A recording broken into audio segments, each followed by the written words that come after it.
They said the truth had been buried for 20 years, and no one ever went back to look for it.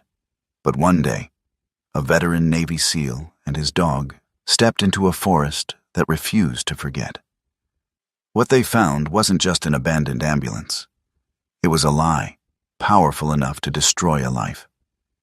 A missing child, a woman blamed for everything, and a town that chose silence over justice. Yet the dog didn't follow commands.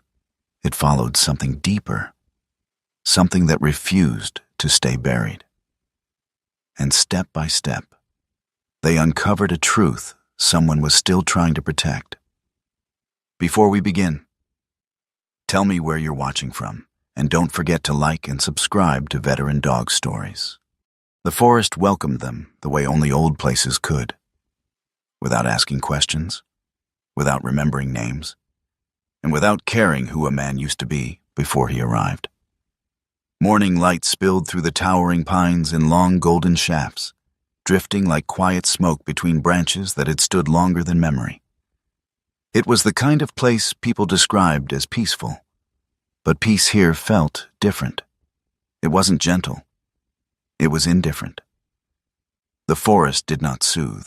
It simply existed, vast and patient, waiting for whatever chose to walk into it. Silas Wren moved through it with the slow, deliberate rhythm of someone who knew better than to rush. At 43, his body still carried the discipline of a Navy SEAL. Broad shoulders, controlled movements, strength that never needed to prove itself.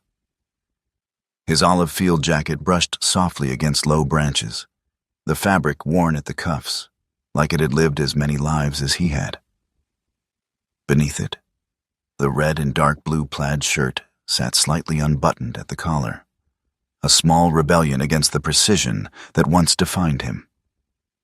His boots pressed into the forest floor with quiet certainty, every step measured. Not cautious, not afraid, just aware.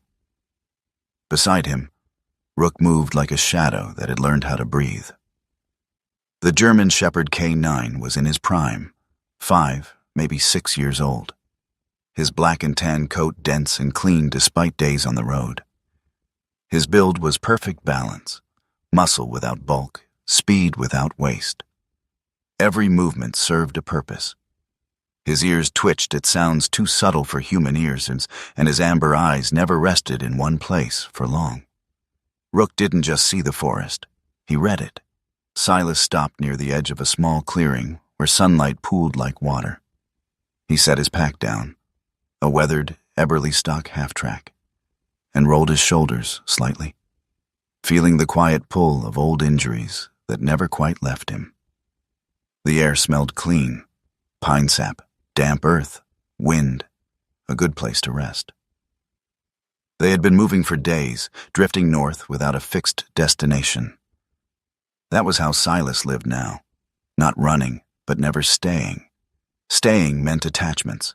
Attachments meant wait, and wait got people killed. He glanced at Rook. Here's fine. Rook didn't sit. He didn't relax. He didn't even look at Silas. Instead, the dog stood still, completely still, his body angled toward the tree line beyond the clearing, his ears lifted.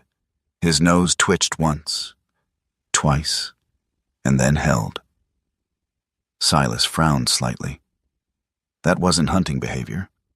That wasn't curiosity. That was recognition. Rook took a step forward, then another. Then he stopped again. Not because he was unsure, because he was deciding. Silas watched him closely, something tightening just behind his ribs. You smell something? Rook didn't respond. He never did in ways people expected. But his tail remained low, not relaxed, not aggressive, focused. Then he turned his head, just slightly, toward a narrow break in the trees. Not a trail, not anymore. It looked like something that used to be a path before the forest reclaimed it. Branches tangled across it, ground uneven, the faint memory of direction buried under years of neglect. Silas followed the line with his eyes. Then he sighed quietly. Yeah, I know that look. He reached down, clipped a light lead onto Rook's collar, though he knew he wouldn't need it. The dog wasn't pulling. He wasn't chasing. He was guiding. And for reasons Silas couldn't explain, not logically, not cleanly, he let him. They moved off the clearing and into the forgotten stretch of forest. The ground shifted underfoot, softer, less traveled. Moss thickened over fallen branches, and the air cooled as the canopy above tightened, letting less light through. The further they went, the quieter it became. Not in a peaceful way, but in the way places grow quiet when they've been left alone too long. Silas noticed the slope first, subtle but present. The land dipped downward, the soil darker, heavier. Years ago, maybe decades, something had happened here. A landslide, maybe, enough to reshape the terrain, to erase whatever path had once existed. No hikers came this way, no rangers either, which meant whatever lay ahead had been left alone. Rook slowed, then stopped. His body stiffened, not in fear, but in something deeper. Familiarity. Silas felt it then too, that quiet shift in the air, not sound, not smell, just wrongness. He stepped forward, pushing aside a low-hanging branch, and saw it. At first, it didn't look like anything. Just shapes, metal tangled in roots. A curve of something pale beneath layers of dirt and vine. Trees growing too close together, as if they had decided to hide something instead of make space for it. Then his eyes adjusted, and the shape became real. An ambulance. Old, half swallowed by the forest. One side sunken into the earth, the tires gone flat long ago. Rust crawled across the body like a slow disease, and vines had claimed the doors, wrapping them in green fingers that held tighter with every passing season. The faded outline of a red cross still clung to the side. Silas didn't move. Neither did Rook. For a long moment, the world narrowed to that single, impossible thing.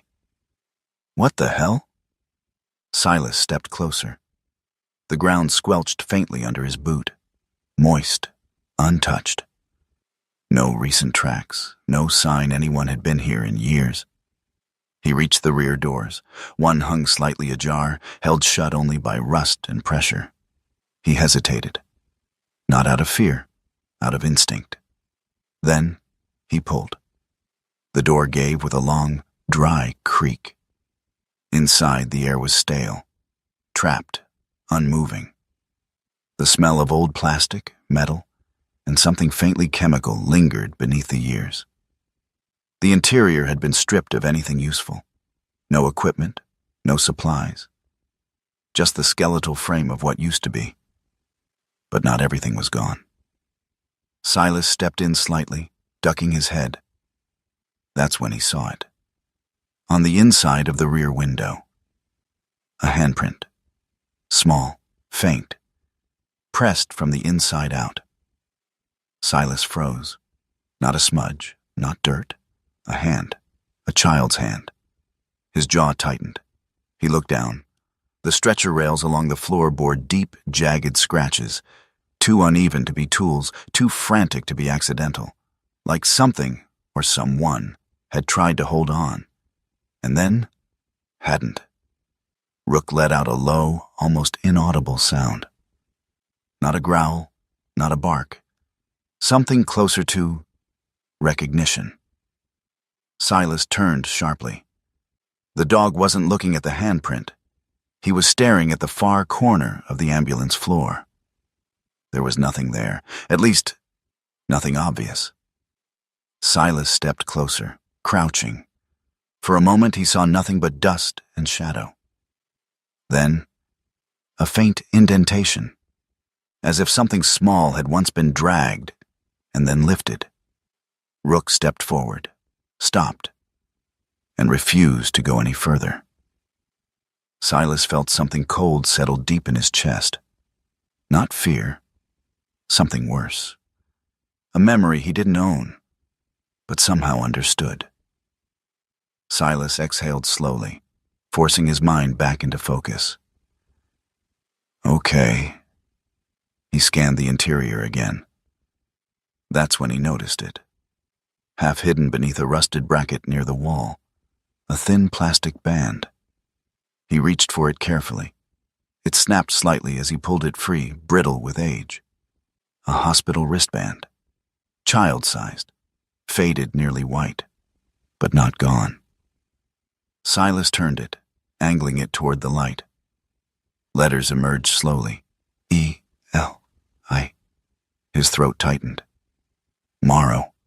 He said it out loud. Not because he needed to, because silence suddenly felt too heavy. Eli Morrow. The name hung in the air as if the forest itself had been waiting to hear it spoken again. Silas closed his hand around the band.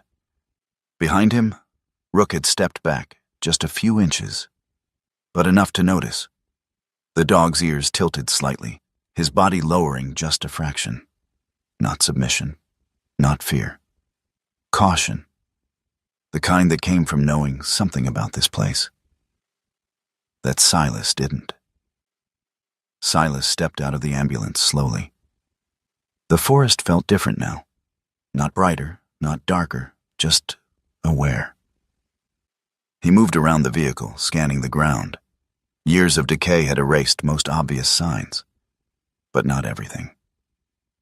Near the base of a nearby tree, the soil looked uneven, disturbed long ago, but not naturally. Silas crouched, brushing away leaves and loose dirt.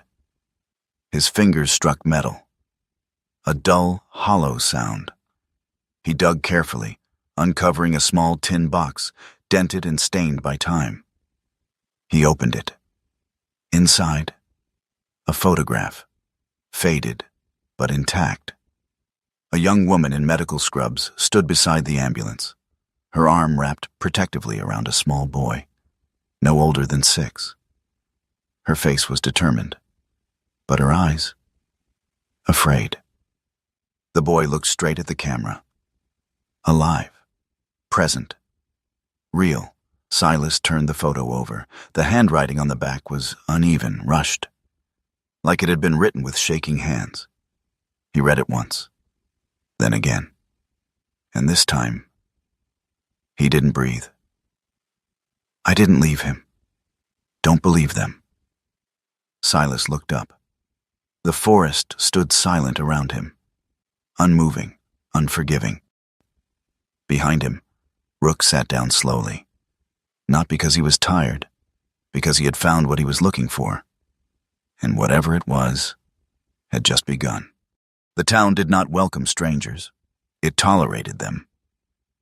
Silas noticed that the moment he crossed the narrow wooden bridge that marked the edge of it, the road shifted from gravel to cracked asphalt, and the forest pulled back just enough to reveal a handful of buildings, low, worn, and sun-faded. A diner with chipped paint. A gas station that looked like it had stopped evolving sometime in the late 90s. A general store with a crooked sign that read, Pine Hollow Supply. Everything felt paused. Not abandoned, just unwilling to move forward. Silas parked his truck near the diner. The engine ticked softly as it cooled. The only sound that felt alive in the stillness. Rook sat in the passenger seat for a moment longer than usual, his eyes scanning the street, ears flicking at sounds too faint for human notice. Yeah, Silas muttered under his breath. I feel it too. Rook stepped out of the truck, landing silently on the pavement. His posture shifted the moment his paws touched ground, no longer just alert, but measured, evaluating. Silas adjusted the strap of his pack and walked toward the diner. Inside, the air smelled of coffee, grease, and thyme. A bell above the door chimed faintly as he entered, and for a split second, every conversation in the room paused. Not dramatically, not obviously, but enough. Enough for him to know. A woman stood behind the counter, wiping down a surface that was already clean. She was in her late 60s, maybe early 70s, with a soft frame and silver hair pulled into a loose bun. Her name tag read Mabel. Her eyes were kind, but careful. "Morning?" she said, her voice warm in tone but measured in delivery. Silas nodded once. "Morning." He took a seat at the counter. Rook settled beside him, lying down but not relaxing fully, his head resting on his paws while his eyes remained open, watching. Mabel poured coffee without asking. "Passing through?" she asked. Silas wrapped his hands around the mug, letting the warmth settle into his palms. "Something like that." She nodded, as if that answer fit into a category she'd heard many times before. Silas took a sip, then set the mug down gently. "There's an old ambulance out in the forest," he said. He didn't raise his voice. He didn't push. He just placed the words into the room like a stone dropped into still water. The ripple was immediate. Not loud, but unmistakable. A man at the far booth stopped mid-bite. Another lowered his newspaper without looking up. Mabel's hand paused, just for a second, before continuing its slow, careful motion across the counter. No one spoke. No one reacted. And yet, everything had changed. Silas watched her. "Didn't expect that kind of silence," he added quietly. Mabel sighed, setting the cloth aside. She leaned on the counter slightly, her shoulders lowering just a fraction. "That forest takes things," she said. "Sometimes it gives them back." Silas didn't respond. He let the words sit. "Where exactly did you find it?" she asked. "Off any trail worth mentioning," Silas said. "Looks like the land shifted. Like nobody's been out there in a long time." Mabel nodded once. "That'd be the North Ridge," she said. "Used to be a path out there. Washed out after a bad season.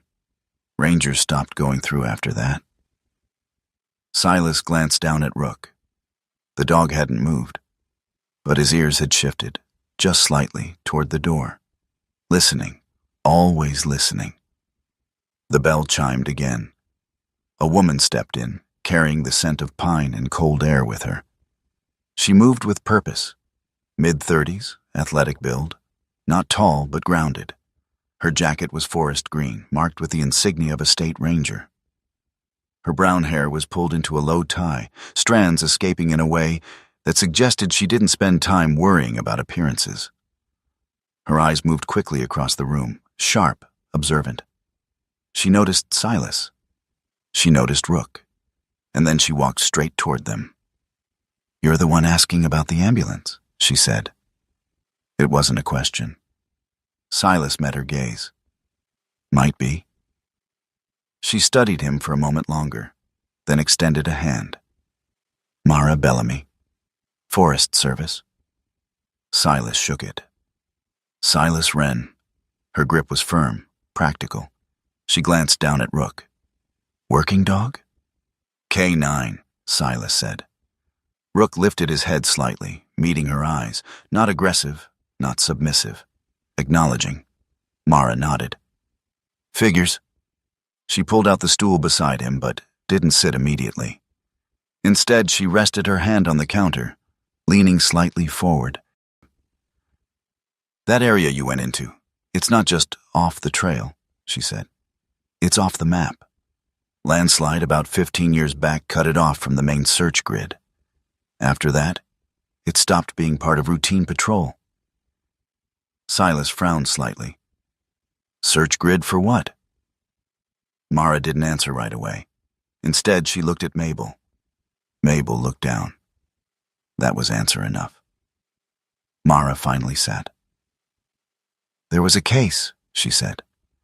"Long time ago. Kid went missing. Ambulance involved." Silas didn't blink. "Name?" Mara hesitated. Before she could answer, the door opened again. This time, the man who entered carried authority without needing to show it. Sheriff Nolan Pierce was a tall man, broad in the shoulders, though age had softened the edges. His face was lined, not just from time, but from responsibility. The kind of man who had made too many decisions that didn't have clean endings. His brown hair was streaked with gray, cut short. His uniform jacket hung heavy on him, like it carried more than just a badge. He stepped inside, took in the room, and his eyes landed on Silas. Then on Rook. Then on Mara. "Morning," he said. No one replied.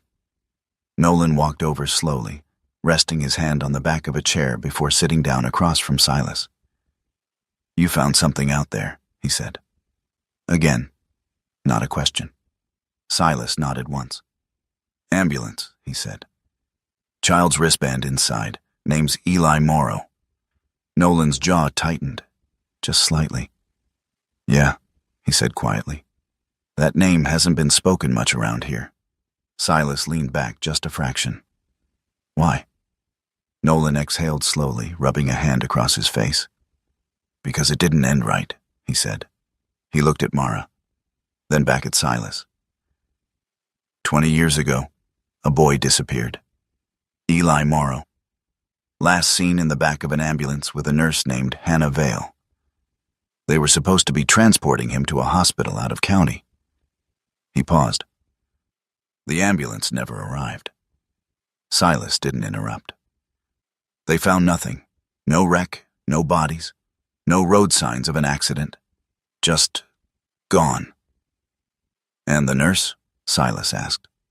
Nolan's expression hardened. "She vanished too," he said. "Official story says she took the kid. Ran." Silas tilted his head slightly. "You believe that?" Nolan didn't answer right away. Instead, he glanced down at Rook. The dog had shifted again, not tense, but focused. His eyes weren't on Nolan. They were fixed on something outside the diner window. Rook rose to his feet in one smooth motion. No bark, no warning, just movement. His body angled toward the glass, ears forward, muscles tightening, not for attack but for recognition. Silas turned instinctively, following the dog's line of sight. Across the street, parked near the edge of the lot, sat an old pickup truck. Rust creeping along the edges, driver's seat empty. Nothing unusual, except... Rook took one step forward, then stopped. Refused to go further. A low sound built in his chest. Not fear, not aggression. Memory.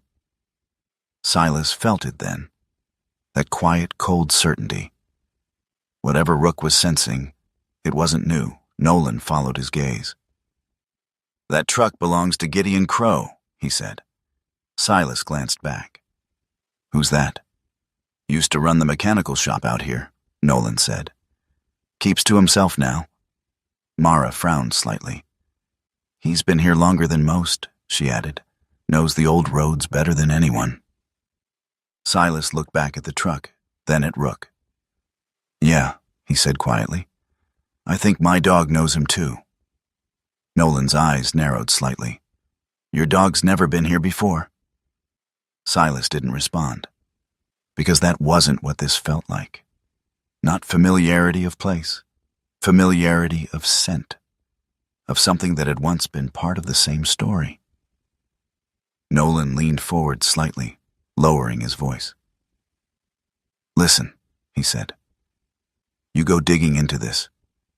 You're not just stirring up old rumors. You're pulling at something people here chose to leave alone." Silas met his gaze. "I don't leave things alone just because they're buried," he said. Mara studied him for a moment, then nodded, almost to herself. Nolan sighed. "Figures," he muttered.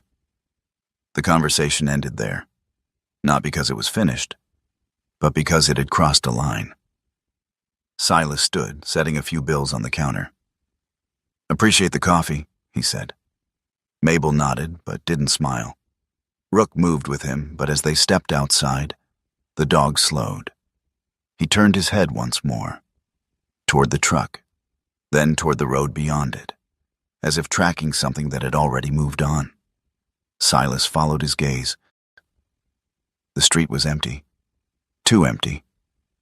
He exhaled slowly. "Yeah," he said under his breath. "We're not the only ones looking anymore." That night, the town settled into silence early. Lights went out one by one, leaving only a few dim glows behind drawn curtains. Silas stayed in a small roadside room, nothing more than a bed, a chair, and a window that looked out over the parking lot. Rook lay near the door, not sleeping, never fully. Silas sat on the edge of the bed, turning the wristband in his fingers.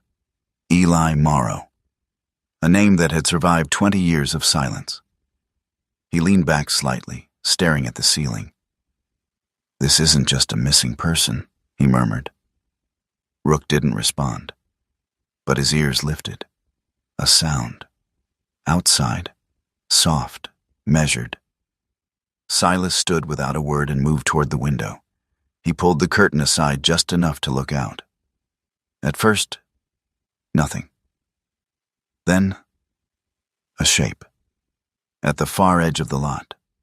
Standing just beyond the reach of the streetlight. Not moving. Watching.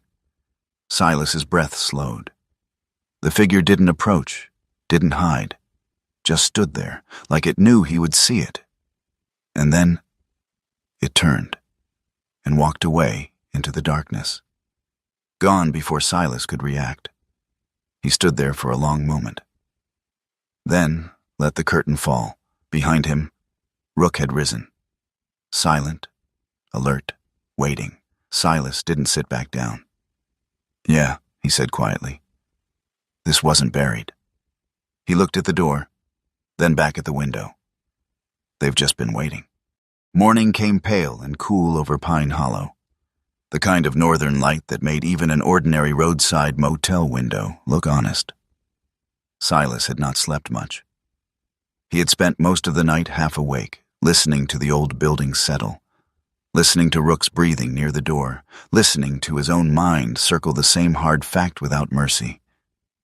If Hannah Vale had been lied about, then somebody in that town had helped the lie survive. By sunrise, he was already outside. Rook stood beside the truck, alert and composed, his black and tan coat catching threads of gold light.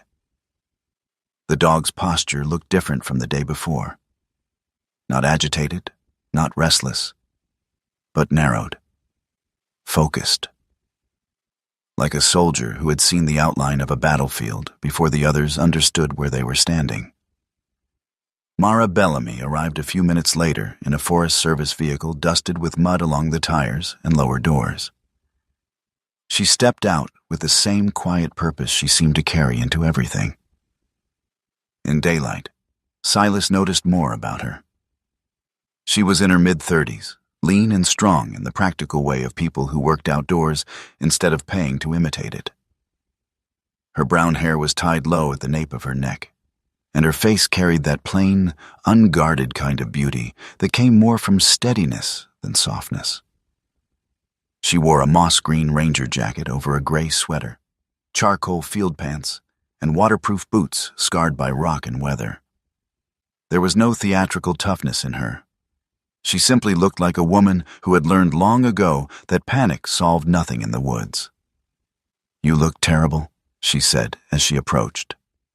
Silas opened the driver's side door. "Good morning to you too." That drew the faintest curve at the corner of her mouth. "Didn't sleep?" "Not enough." "Same," Mara said. "I checked some old terrain records before dawn. The northern ridge really was cut off after a heavy spring slide. Search teams stopped short of that zone because the slope became unstable. On paper, it makes sense." "On paper," Silas repeated. She nodded once. "In real life, it leaves room for a lot of things to disappear." That line sat between them for a moment. Rook jumped into the truck bed on command, then shifted restlessly before settling. Silas noticed it. The dog wanted the woods again. Whatever waited out there had gotten under his skin. The drive back took less than half an hour, but the forest seemed altered now that they knew what lay inside it. Yesterday, it had looked beautiful. Today, it looked watchful. The same bright pines, the same shafts of light through the branches, the same scent of sap and wet earth. But once a place had shown you one secret, you started to suspect it had more. They parked near the washed-out access point and went in on foot. Silas led for a while, with Mara behind him reading the land, and Rook moving ahead in a loose, controlled line. The German shepherd's ears flicked constantly, catching sounds too small to matter to human hearing. Twice he paused to sniff the ground, then moved on. Silas had worked with dogs long enough to know the difference between confusion and process. Rook wasn't uncertain. He was sorting. The ambulance sat where they had left it, half swallowed by root and vine, as if the forest had changed its mind overnight and tried to bury it deeper. Mara stopped when she saw it in full daylight. Whatever reserve she carried in town loosened for the first time. "Jesus," she murmured. Silas watched her face instead of the vehicle. "You believe me now?" "I believed you yesterday," she said softly. "I just didn't understand how something this big stayed hidden." Rook moved past the ambulance without hesitation. Silas straightened. "He's got something." The dog pushed through a wall of ferns to the east, moving faster now. Silas and Mara followed over uneven ground, ducking under low branches and stepping around deadfalls silvered by age. After 50 yards, Rook stopped at the base of a thick cedar and began pawing at the earth. Silas exchanged a look with Mara. Then he crouched and started digging with his folding knife and gloved hands. Mara joined him, clearing leaves and dark soil. The smell hit first. Old rot. Not human. Animal. A few more minutes confirmed it. A deer carcass, long dead and half absorbed by the earth, ribs exposed beneath a blanket of roots and damp leaves. Silas sat back on his heels and let out a breath through his nose. Mara wiped dirt from her fingers. So the miracle dog got one wrong. Silas looked at Rook. The dog had stepped back now, head lowered slightly, not ashamed exactly, but unsettled. His nostrils flared. He glanced once at the cedar, then back toward the ambulance, as if annoyed that the ground had lied to him. Silas rose and brushed off his hands. "Good," he said quietly. Mara looked at him. "Good?" "It means he's still a dog," Silas said. "Not a magic trick." For a second she said nothing. Then she smiled. A small, real smile this time. "Fair enough." They returned to the ambulance, but something in the rhythm had changed. The wrong turn had done its work. It made the forest harder to trust, made the search feel less like fate and more like labor. That mattered. Truth that came too easily often felt false. Back at the vehicle, Rook circled once, twice, nose low. Then he froze by the rear corner, angled not toward the roadless slope they had just searched, but downhill, west, where the ground dipped and the trees thinned in ragged intervals. Silas saw the shift instantly. There. Rook moved again. This time he did not hurry. He tracked in a careful zigzag, pausing every 10 feet, adjusting, crossing the same scent line until it strengthened. Mara followed with growing concentration, using broken vegetation and old drainage lines to predict where someone on foot might have gone years ago. The land opened without warning into the skeleton of a creek bed. Once it had carried water. Now it was mostly dry, just a narrow scar of pale stones and mud-dark banks with a thread of moisture glinting in the deepest places. Fallen branches lay across it like snapped bones. Rook went down first, slipping lightly into the creek bed, and stopped near the exposed roots of a toppled birch. He nosed once beneath the roots, then pawed. Silas crouched beside him and reached into the black pocket of earth. His hand found synthetic fabric. He pulled free a weatherproof bag, stiff with age but still sealed along one edge. Mud clung to it in dark sheets. Mara knelt on the opposite side, her breath shallow with the kind of attention that becomes almost reverent. "Open it carefully," she said. Silas peeled it apart. Inside lay a small notebook wrapped in waxed cloth, a few folded papers, and the broken remains of a pen. He unwrapped the notebook. The cover was soft from moisture, but the interior pages had survived better than they should have.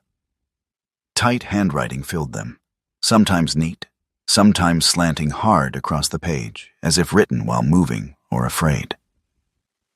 "Hannah," Mara whispered. Silas turned the first readable page.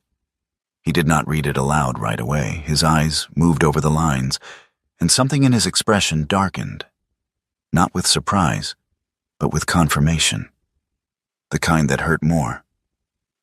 "What?" Mara asked. Silas swallowed once. "She says she didn't take him." He turned another page. "She says they were trying to stop her before she could get the boy out." Mara's face lost color under the morning light. Silas kept reading, slower now. Hannah wrote of fear, of changing routes, of someone following the ambulance before they ever reached the ridge. She wrote that Eli had seen something, heard something, carried something. She never made clear which. She wrote that he kept asking for his mother until he stopped asking. And that silence in a child was more frightening than any scream. Then, on one page marked by a water stain shaped like a palm, Hannah had written a line so hard the pen nearly tore the paper. "I am not running with him. I am running for him." Mara looked away toward the trees, pressing a hand briefly to her mouth. Silas closed the notebook for a moment. He had seen enough false reports in his life to know the smell of a manufactured story. This had that smell all over it now. Rook, who had been standing just beyond them in the dry creek bed, lifted his head sharply and turned toward the slope above. He did not bark. He simply stared. Silas followed his gaze and saw nothing at first, only sunlit trunks and still branches. But then a small piece of fabric, nearly colorless with age, fluttered from a low branch caught in the wind. Not natural, not bark, not leaf, a torn strip of faded white cloth. For one suspended second, it looked almost like a hand trying to wave from the trees. Mara whispered, "That wasn't there when I came through this area last fall." The wind died. The cloth went still. And in that hush, the woods felt less empty than before. They climbed out of the creek and followed the line upslope. The cloth turned out to be a piece of old medical gauze, snagged and hardened by weather until it had become almost part of the branch. That alone might have meant nothing. But 10 yards farther, Rook found the first sign that didn't belong to the forest at all. A flat place in the brush. Too flat. Silas stepped into it and felt the difference under his boots. Compressed ground. Long reclaimed, but once deliberately used. They searched outward in widening circles and found what remained of a small shelter. Not much was left. A few rotted poles collapsed into the undergrowth. Rusted food tins flattened by time. A cracked plastic spoon. Fragments of a wool blanket nearly melted into the dirt. On the inner face of a mossy log, protected from the weather, a shallow mark had been carved with something sharp. A single letter. E.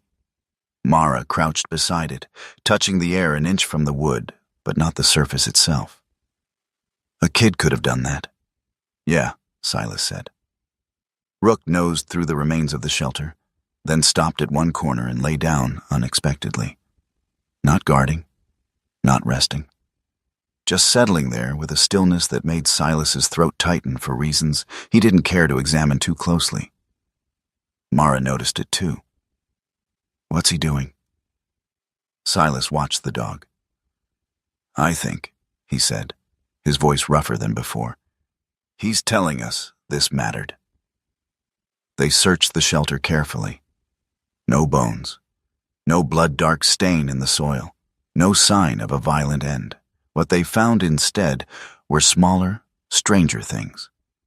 A child-sized shoe sole worn smooth at the edge, an empty cough syrup bottle wrapped in cloth to stop it from rattling, and ashes from an old fire buried so deep that only someone looking for the past would have thought to dig for them.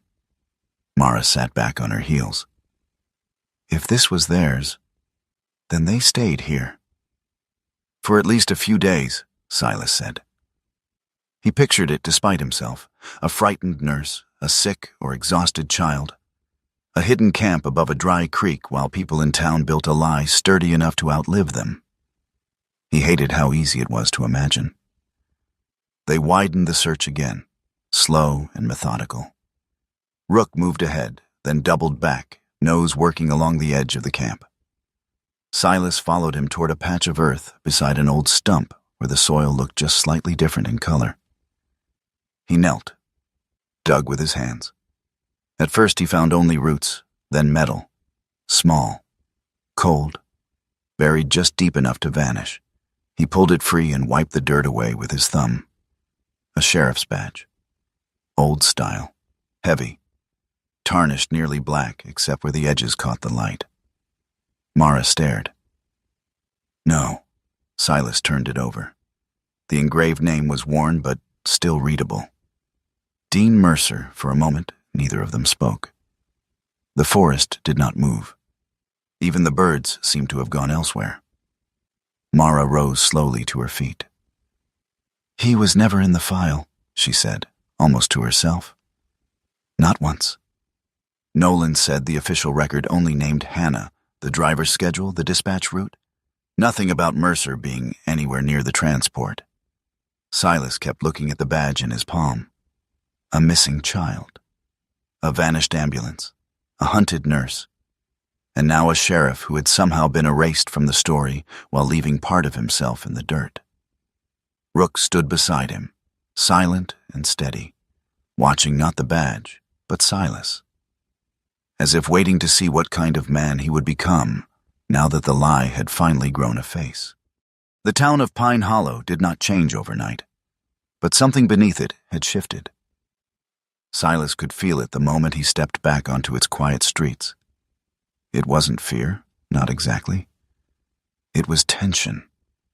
Thin as a wire, stretched between people who had spent too many years pretending not to see something standing right in front of them.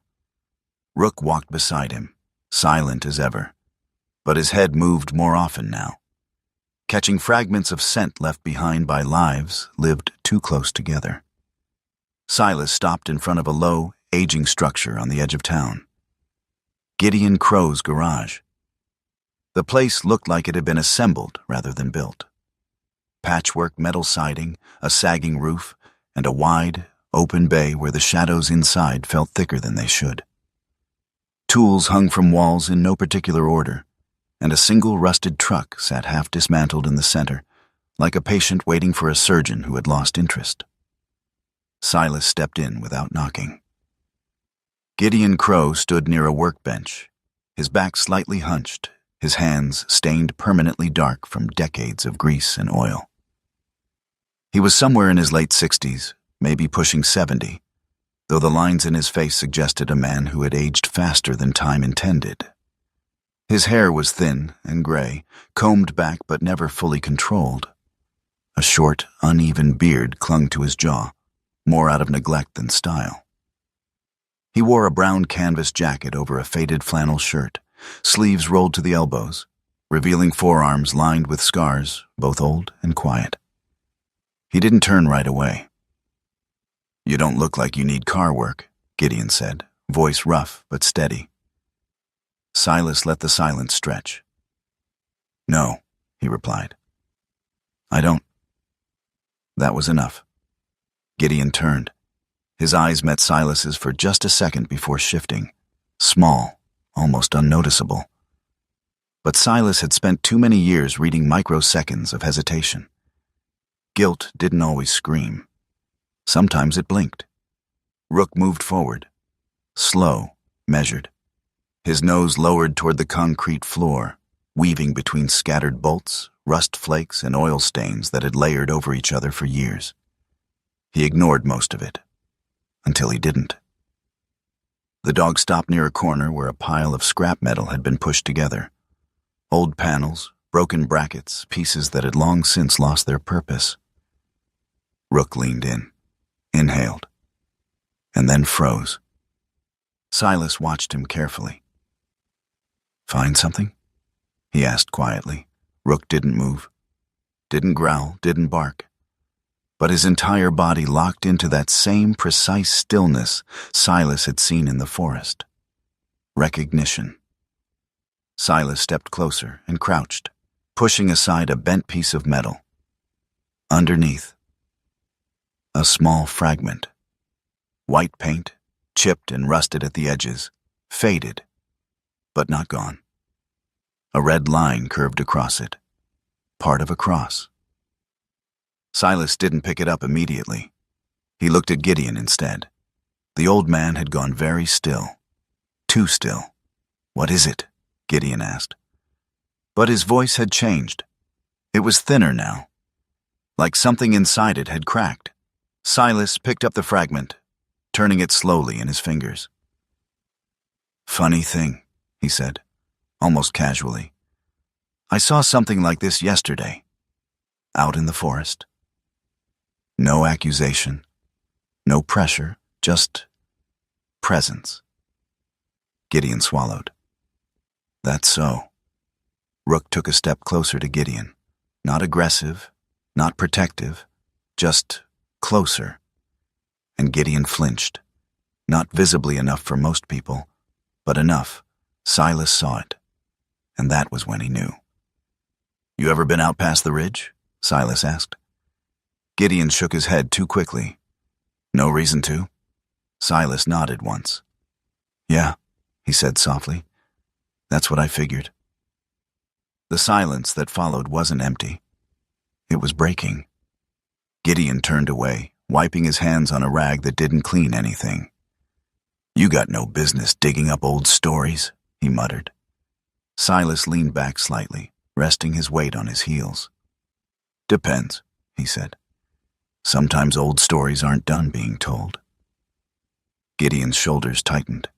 For a moment, it looked like he might say something. Then, he didn't. Across town, Nolan Pierce stood inside the small sheriff's office, flipping through a box that had not been opened in years. Dust lifted in soft clouds with every movement, catching the light like ghosts that refused to leave. The room smelled of paper, age, and quiet neglect. Nolan was a man built for presence. Early 50s, broad through the chest and shoulders, his face weathered by years of responsibility more than hardship. His hair had turned mostly gray, but his posture still carried authority. Not loud, not forceful, but steady. He had not believed the official story for a long time. He had simply lacked something better to replace it. Until now. He pulled a thin folder from the bottom of the box. Unlabeled. That alone made it wrong. Inside, adoption records. Old, incomplete, but not empty. One name stood out immediately. Caleb Thorne. Nolan frowned, scanning the details. No birth records, no hospital confirmation, just a transfer. A child placed into a foster system under unusual circumstances, flagged, then quietly cleared. Nolan leaned back slowly. "Son of a," he muttered under his breath, because the timeline matched. Too well. Later that afternoon, Silas stood at the edge of a quiet clearing just beyond town. Rook had led him here without hesitation. A small house sat at the far end. Simple, worn, but cared for. Not abandoned, not forgotten. Just lived in quietly. Silas hadn't knocked yet. He didn't need to, because Rook had already stopped, and for the first time since they had started this journey. The dog did not move forward. He lowered himself slowly to the ground. Not in submission, not in fear, but in something deeper. Recognition. without certainty. Silas felt it too. That strange pull between truth and doubt.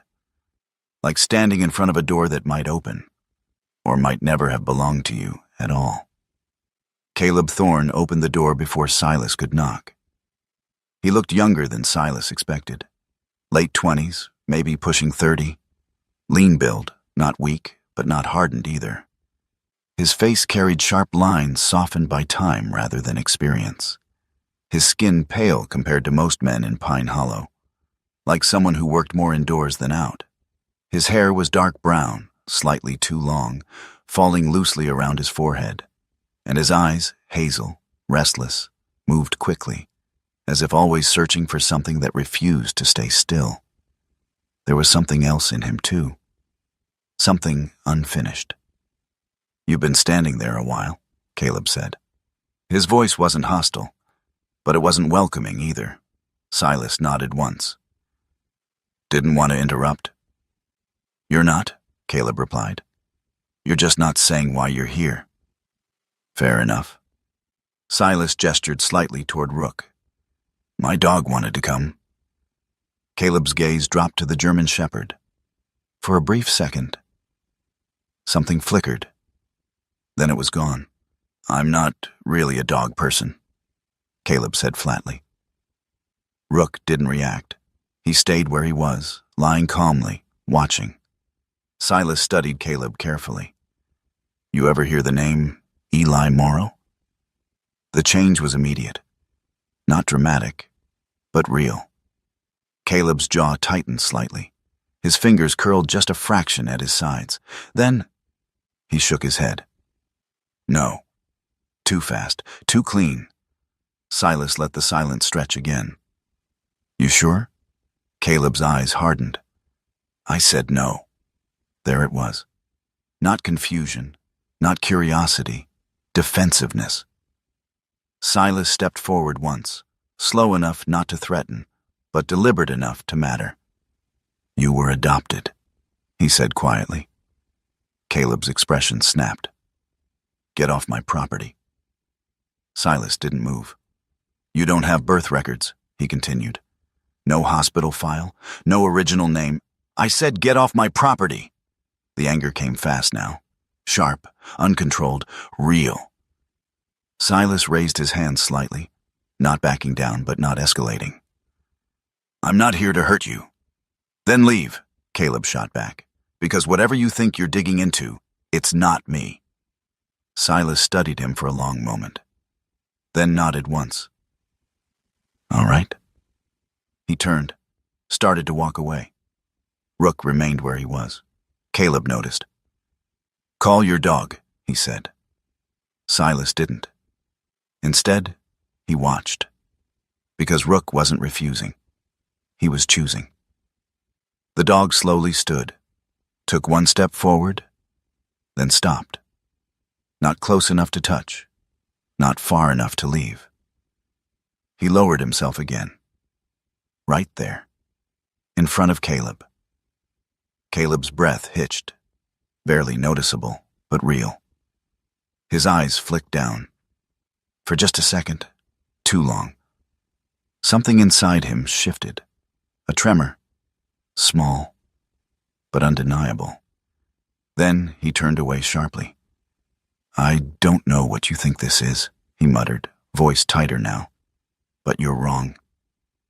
Silas said nothing. Because sometimes truth didn't need words. It just needed time. Rook finally stood and returned to Silas's side. As they walked away, neither of them looked back. But behind them, inside that small house, Caleb stood frozen in place, his hands trembling slightly at his sides. And somewhere deep in his memory, a sound stirred.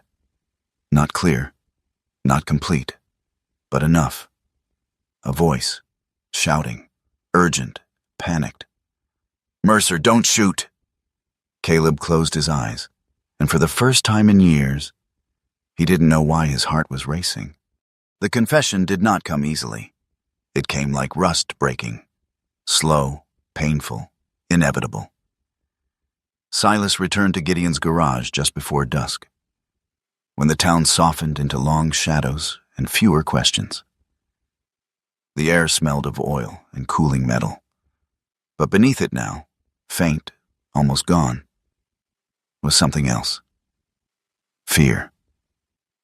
Gideon Crow stood exactly where Silas had left him the day before, but he looked older, not in years, in weight. His shoulders sagged, his eyes hollowed slightly, as if something inside him had finally decided it was too tired to keep hiding. Rook stepped inside first, silent, his posture calm but alert. He did not search this time. He did not need to. Whatever truth lived here had already begun to surface. Silas closed the distance slowly. "I didn't come here to fight you," he said. Gideon let out a dry laugh. "Doesn't matter why you came," he muttered. "You're already too far in." Silas didn't respond, because that part was true. Gideon turned, his back facing the open bay, eyes drifting somewhere past the walls of his own life. "You ever carry something so long?" he said quietly. "You forget what it felt like before it was there?" Silas leaned against the edge of the workbench, arms relaxed, but ready. "Yeah," he said. Gideon nodded once. "Then you know." Silence stretched, then broke. "It wasn't supposed to be like that." The words came out low, uneven. "Mercer. He wasn't a monster at the start. None of them were." Silas didn't interrupt. Gideon kept going. There was a fund, medical relief, small-town support. People donated, trusted it. Mercer and a few others, they saw an opportunity, money moving through channels nobody really checked. He rubbed his hands together, as if trying to clean something that had never left. At first it was just skimming. Then it got bigger. Shell accounts, redirected supplies, ghost patients. The kind of thing that doesn't hurt anyone, until it does. Silas's voice was quiet. "And Eli's mother?"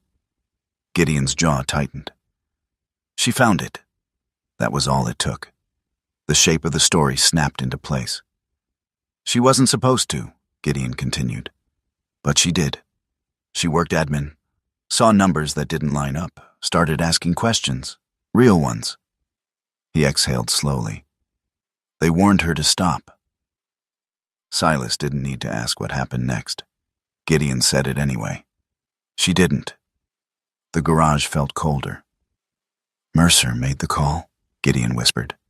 "Said it was necessary. Said if the whole thing came down, it would take the town with it. Jobs, funding, everything."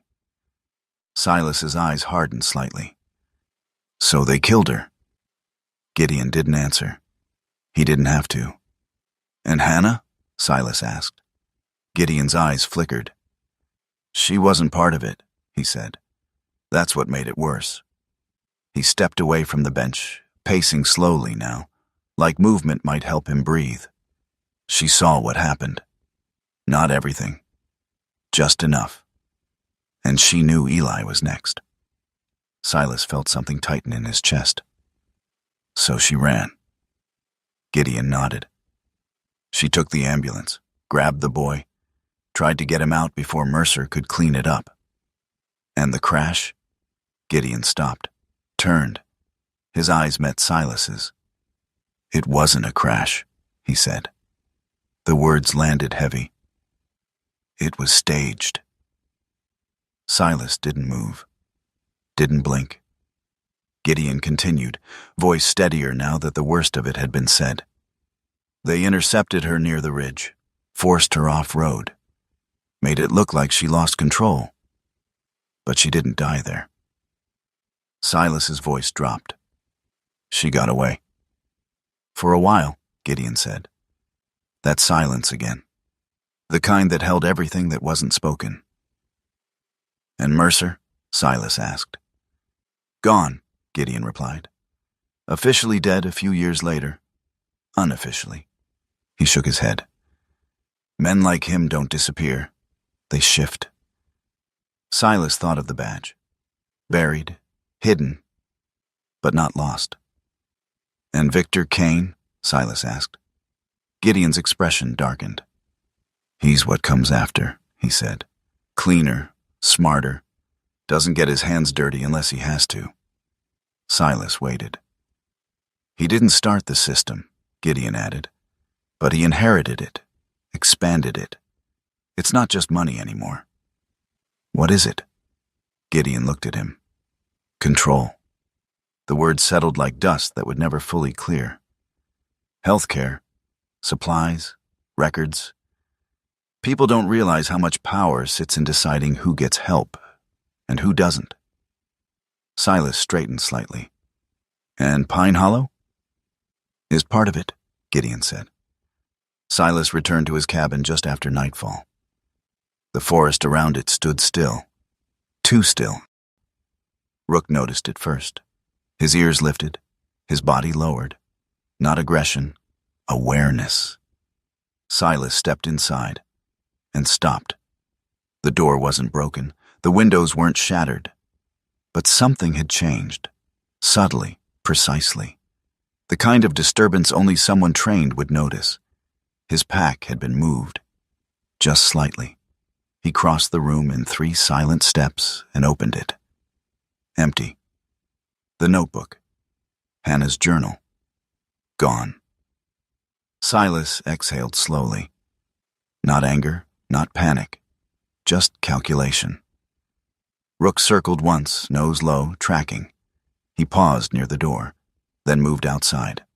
Silas followed. The scent trail was faint, but real. Rubber, oil, vehicle, fresh. Rook followed it a few yards, then stopped. Completely. He didn't continue, didn't chase. Instead, he turned, not back toward the road, but toward the forest. Silas frowned. That's not where they went. Rook held his gaze, then moved, fast. They pushed through the trees at a pace just short of running, branches snapping underfoot, breath steady but tight. The forest seemed to close around them as they moved deeper, shadows thickening as the last light of day slipped away.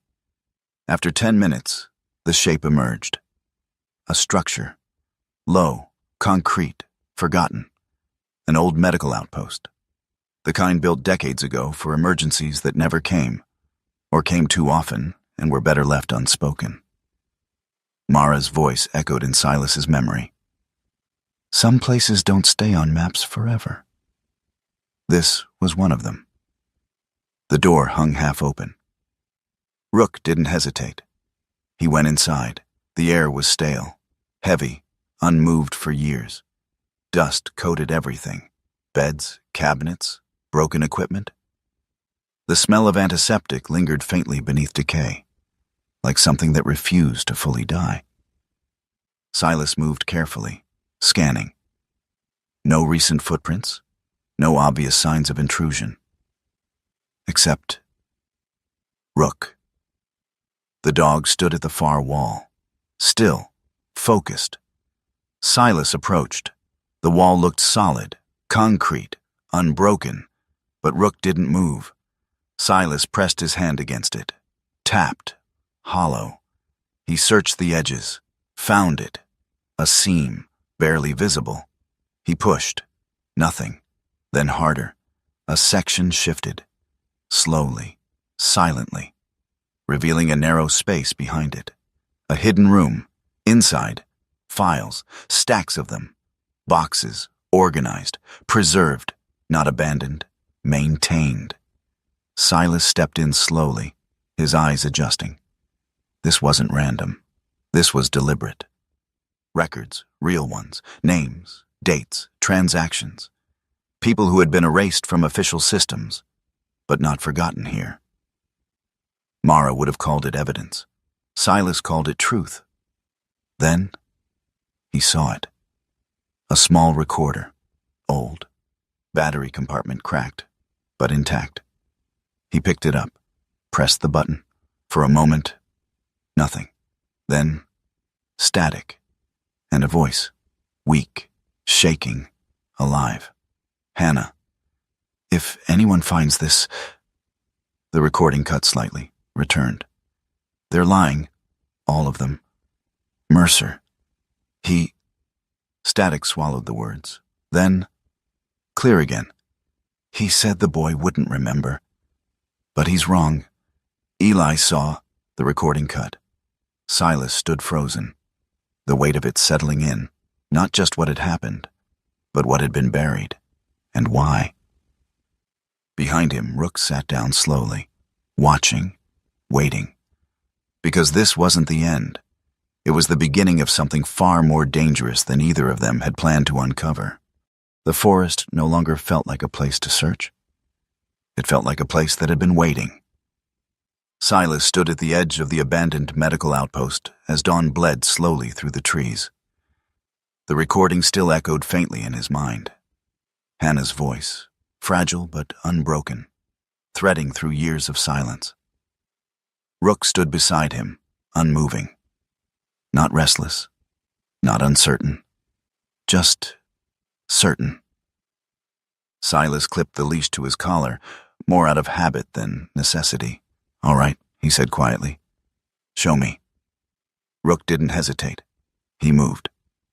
They went deeper than before, past the creek, past the broken shelter, past the places where the past had left fragments behind. This was different. The terrain shifted subtly, rising into uneven ground scattered with stone formations, half swallowed by moss and time. The trees grew thicker here, their trunks older, wider, their branches woven so tightly overhead that sunlight only slipped through in fractured pieces. Silas felt it. That quiet pull. Not instinct, not logic, something else. The kind of direction that didn't come from maps. Mara caught up halfway through the climb, breathing slightly heavier but steady. She hadn't asked questions this time. Whatever doubt she had carried before was gone, replaced by something stronger. Belief. "You didn't tell me where we were going?" she said. Silas glanced ahead at Rook. "I didn't know," he replied.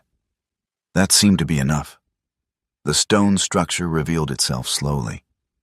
At first it looked like nothing more than a natural outcrop. Rock stacked against rock, uneven, worn. But as they moved closer, the shape became deliberate. A shelter, hidden. Not built in the open, but carved into what already existed. A stone cabin. Low, almost invisible unless you knew where to look. Mara exhaled softly. "No one's ever mapped this." Silas nodded. "That's the point." Rook approached the entrance and stopped. Not blocking, not warning, waiting. Inside, the air was cool and still, preserved in a way the outside world wasn't. Dust covered most surfaces, but not evenly. Some areas had been disturbed long after the rest had settled. Silas stepped in first. His eyes adjusted quickly. Then, he saw it. A makeshift living space. Small, tight, but real. Blankets layered over stone. Empty containers arranged neatly along one wall. A crude sleeping area built with care, not desperation. This hadn't been a place someone passed through. This had been a place someone stayed. For a long time. Mara moved slowly behind him, her voice barely above a whisper.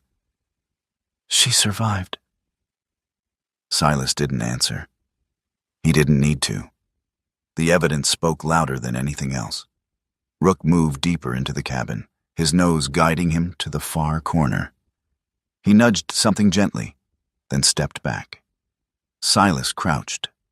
A metal tin, sealed. Not buried, not hidden. Just placed, like it had been meant to be found. He opened it. Inside, pages, carefully folded, protected. The last pieces of a story that had refused to disappear. Silas unfolded the top sheet.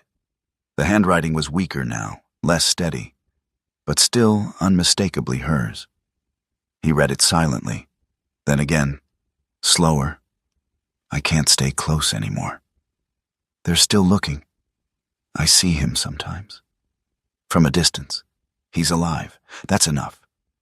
Mara pressed her hand to her chest, her eyes glassing slightly. Silas turned the page. If anyone finds this, if he lives, don't tell him everything. Don't make him carry it. The last line cut deeper than the rest. If he lives, don't let him become me. Silas lowered the paper slowly. The cabin felt smaller now, not physically, emotionally, like it couldn't hold the weight of what had been left behind. Behind him, a sound. Not movement, not a step, a breath. Silas turned. Caleb stood in the doorway. He looked different. Not angry, not defensive, just empty. His eyes moved across the cabin slowly, taking in every detail, every trace of a life that had once existed just out of his reach. His shoulders trembled slightly, though he didn't seem to notice. You found it, he said. His voice didn't carry emotion. That was the problem. Silas stood. We didn't bring you here, he said carefully. Caleb shook his head once. No, he replied. You didn't. His gaze drifted to the papers in Silas's hand. She stayed, he said. Not a question, a realization. Mara stepped forward slightly. She protected you, she said softly. Caleb let out a small, broken laugh. Protected me, he repeated. He stepped inside, slow, uncertain, like he wasn't sure the ground would hold. I lived, he said. The words came out hollow. That's what matters, right? No one answered, because they all knew. That wasn't the whole truth. Caleb's hand brushed against the stone wall as he moved deeper into the cabin. For a brief second, his fingers froze, his breath caught. Not from memory, from something deeper, a sensation, familiar, unplaceable. He closed his eyes, and in that silence, a fragment surfaced. Not a clear image, not a full memory, just a feeling. Cold stone, a woman's voice, softer now, closer, not afraid, not running, waiting. His eyes snapped open. I've been here before. The words barely left his lips, but they changed everything. Silas watched him carefully, not pushing, not guiding, just present. Because this wasn't about uncovering truth anymore. It was about facing it. The sound of tires on dirt broke the moment. All three of them turned. Rook moved instantly, stepping forward, body lowering, not aggressive, but ready. Silas stepped outside. A black SUV rolled to a stop just beyond the trees. The engine shut off. The door opened. Victor Kane stepped out. He didn't look like a man under pressure. He looked composed, deliberate, like someone who had already calculated every outcome and accepted them all. Victor was in his late 40s, tall, lean, his posture straight in a way that came not from discipline, but control. His dark hair was touched with early silver at the temples, styled with care that never crossed into vanity. His face was sharp, angular, his eyes calm, but empty in a way that made them harder to read than anger ever could. His coat, charcoal, tailored for function more than show, moved slightly with the wind. He stepped forward without hesitation. You've gone further than I expected, he said. His voice was smooth, measured, not defensive, not aggressive, just certain. Silas stepped down from the cabin entrance. You came to stop it? Victor shook his head slightly. No, he said. I came to remind you. He looked past Silas, at Caleb, at the cabin, at everything they had uncovered. The truth doesn't save people, Victor said quietly. It dismantles them. Caleb stepped forward. his hands no longer trembling, his voice steadier now. "You let her die." Victor met his gaze. "I let the system survive," he corrected. Silence. Heavy. Final. The standoff didn't explode. It shifted. Gideon arrived moments later, breathless but determined, standing beside Nolan Pierce, who had come not as a lawman, but as a man who had finally chosen a side. Gideon spoke first, not loudly, not dramatically, but clearly, and that was enough. Nolan stepped forward, badge in hand. "Victor Kane," he said, "you're done." Victor didn't move, didn't resist, because men like him didn't panic. They calculated. The shot came anyway. Not from Victor, from the trees. A last attempt. A desperate act. Silas moved, but not fast enough. The gunfire cracked through the forest, and Rook stepped forward. The impact was small, quick, but enough. The bullet struck his shoulder, deflecting slightly as his body shifted. Not fatal, but real. He didn't fall. He didn't retreat. He stood, between Caleb and the past that had tried to kill him twice. Everything after that happened fast. Nolan's team moved. The shooter was taken. Victor didn't run, didn't speak, didn't need to, because for the first time, control had slipped. Silas knelt beside Rook, his hand steady, his voice low. "You're all right," he said. Rook's breathing was controlled, eyes focused, still there, always there. Caleb stood a few feet away, watching. Not the blood, not the chaos, just the dog. And something inside him broke. Not from fear, from understanding. The forest did not change when the truth came out. It did not brighten. It did not soften. It remained what it had always been, vast, indifferent, patient. But the people within it, they did. The official statement came quietly. No ceremony, no crowd. Just a document read aloud in a room that had once held too many silences. Hannah Vale's name was cleared. Not rewritten, not softened.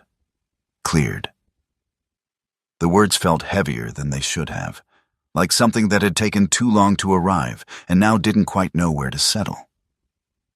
Mara stood near the back of the room, her arms folded loosely, her face unreadable in that calm, steady way she carried. Nolan Pierce stood at the front, voice firm but not loud, reading from the paper as if saying the words carefully might somehow make up for the years they had been withheld. Gideon sat in the corner. He did not look up. Not once. Silas leaned against the wall, quiet, his presence more shadow than man. He didn't need to stand in the light for this. This wasn't his moment. It never had been. Rook sat beside him, his posture relaxed for the first time in days. The bandage wrapped around his shoulder was clean, carefully done. The wound had been shallow, lucky in a way that didn't feel like luck. The dog's eyes moved slowly across the room, not searching, not tracking, just observing. There was no grave, no marked place where Hannah Vale could be found. No final certainty to anchor her story. Only pieces. A cabin, a journal, a voice captured in static, and the absence of a body that left too many questions unanswered. Mara had said it best the night before. Sometimes the forest keeps what it's given. Silas had not argued, because he understood that better than most. The apology came later, not official, not written, spoken, one by one. In quiet voices that didn't expect forgiveness, but needed to say the words anyway. People who had looked away, people who had chosen silence over discomfort. People who had believed the easier version of the story because it didn't ask anything from them. They came to Caleb. Not all at once, not together, but steadily. Caleb Thorne stood outside the small cabin at the edge of the clearing, tools in his hands, wood dust settling on his sleeves like a second skin. The place had changed in subtle ways over the past few days. The broken step had been replaced. The door frame straightened. A section of the roof patched carefully, not to perfection, but to hold. He worked without urgency, without pressure, just consistently. When the first person approached him, he didn't stop, didn't look up, didn't react. He let them speak. Let the apology sit in the air. Then nodded once, nothing more. He did not accept. He did not reject. He simply carried it. Silas watched from a distance, not hiding, not intruding, just present. He had seen this before, in different forms, in different places. People trying to reconcile with something that had already shaped them. The problem was, some things didn't change when you understood them. They just became clearer. Caleb paused in his work that afternoon, resting his hands on the rough edge of a wooden beam. His gaze drifted toward the forest line, where the trees stood in their quiet, endless patience. Silas approached slowly, Rook at his side. "You're fixing it," Silas said. Caleb nodded. It was falling apart. Silas glanced at the structure. "You could have left." Caleb let out a faint breath. "Yeah," he said. "I could have." But he hadn't. There was a stillness between them that didn't need to be filled. Silas had questions. He chose not to ask them.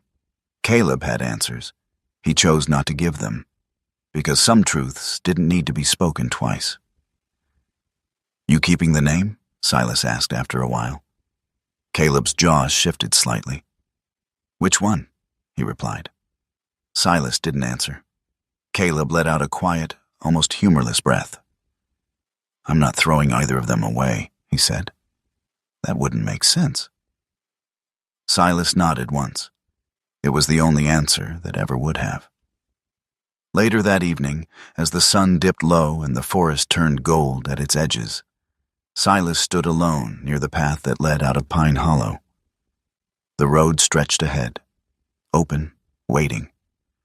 Rook sat beside him, still, calm, not pulling forward, not urging him to move. For the first time since they had begun this journey, the dog did not guide him, did not choose for him. Silas looked down at him. Rook met his gaze, and in that quiet exchange, there was no command, no direction, only a question. One Silas had not allowed himself to consider until now. What happens when there's nowhere left to run from? The wind moved softly through the trees. Somewhere in the distance, a hammer struck wood, steady, rhythmic.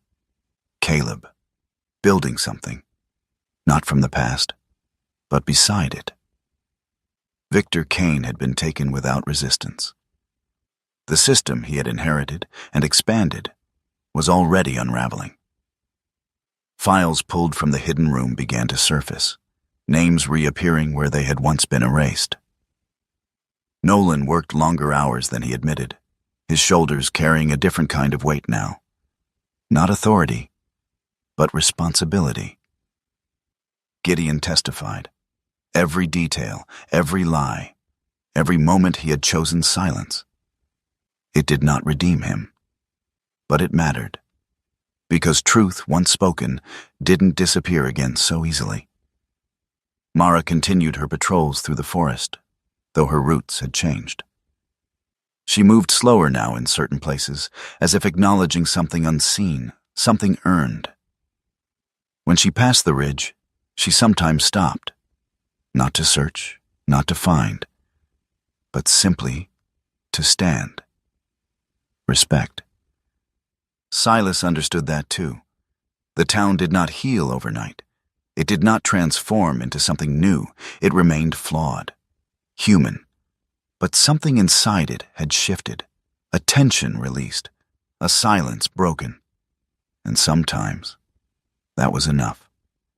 Silas stood at the edge of the road as the light faded completely. The world beyond Pine Hollow waited. Other towns, other roads, other ghosts that had always been his path. Move on. Don't stay long enough to belong anywhere. Don't let anything anchor you, because anchors could be lost. And losing them hurt more than leaving ever did. Rook didn't move. He simply sat. Beside him, present. Silas took a breath, slow, measured. He looked down the road, then back toward the forest, toward the cabin, toward the quiet sound of someone rebuilding something that had never truly been his to lose. He stepped forward, once, then stopped. He didn't turn his back on the road, but he didn't walk it either. And for the first time in a long while, Silas Wren allowed himself to remain. Not forever, not permanently, just long enough.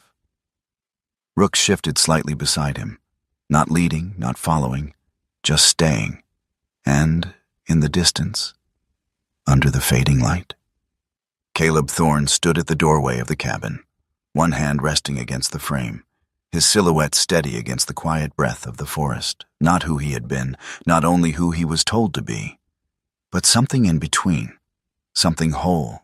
There are moments in life when the truth arrives too late to fix what was broken. It cannot bring people back. It cannot undo pain. And yet somehow, it still matters. Because truth is not just about justice, it is about light. And light, no matter how small, is never meaningless. Maybe the miracle in this story was not that everything was saved. Maybe the miracle was that, after years of silence, the truth still found a way to be heard. That a man who had every reason to keep walking stopped. That a dog who could not speak still led the way. That a life once buried was finally seen. Sometimes God does not change the past, but He places something in our path, a moment, a person, a quiet instinct, that leads us exactly where we need to be. Not to erase the pain, but to give it meaning. Not to fix everything, but to remind us that nothing is ever completely lost. In your own life, there may be things you carry that no one else sees. Questions without answers. Wounds without closure. But maybe, just maybe, there is a reason you are still here. A reason you are still moving forward. And maybe the miracle is not what you are waiting for, but what is already walking beside you, guiding you in ways you do not yet understand. If this story meant something to you, share it with someone who needs to hear it. Leave a comment and tell us what part stayed with you. And if you believe in stories of hope, truth, and the quiet bond between humans and animals, subscribe to the channel Veteran Dog Stories so you never miss the next journey. May God watch over you, guide your steps, and bring light into the places in your life that feel uncertain. And may you always find the strength to keep going, even when the road ahead is unclear.